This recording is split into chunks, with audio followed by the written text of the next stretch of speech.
आज आम बनैबा आलू कोबी मटर यह आम भात रुटी सहित खाईपर। यह बनैबा हेले प्रथम 3टी आलू को यहीपरि काटिकी तेल रे भाजीदबा ताकू काढ़ी आउ गोटे जगार रखीदबा।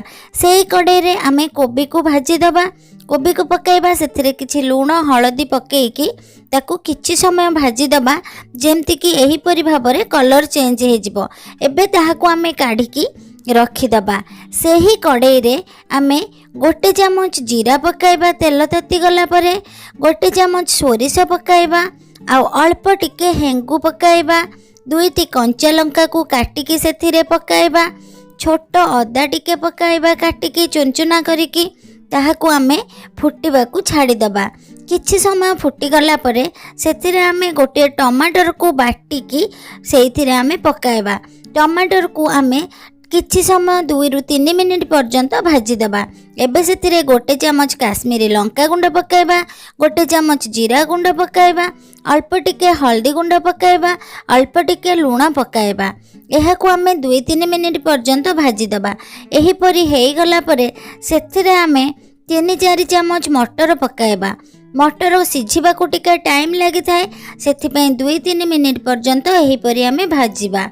एबे गैस को बंद करदेबा। सेथिरे 2 चामच दही पकेकी ताकू भल से मिसई दबा।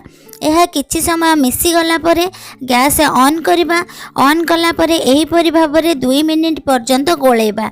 तेल मसला अलगा होई गला परे सेथिरे किछि धनिया पत्र किछि कस्तूरी मेथी पकाइबा। पकई साइला परे टिके गोळेई दबा। एबे सेथिरे जो आलू को कोबी की भाजी की रखिथिबा सेथिरे पकई दबा।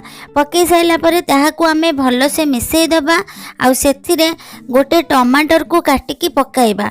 टमाटर न पकईले भी चलिबो किंतु पकईले कलर बहुत सुंदर देखा जिवो। एबे आमे सेथिरे गोटे चामच पानी देकी ताहाकू आमे घोरई दबा। 3 ରୁ 4 मिनिट पर्यंत घोड़ई सारिला परे एबे देखिबा आलू कोबी भल से सिझी जाइछि हेइ जाइछि। एबे आमे एथिरे गोटे चामच गरम मसला पकाइबा, अल्प किछि धनिया पत्र पकाइबा। एबे हमर रेडी हेइ गला आलू कोबी मटर। एहाकू आमे भात रुटी सहित खाई परिबा।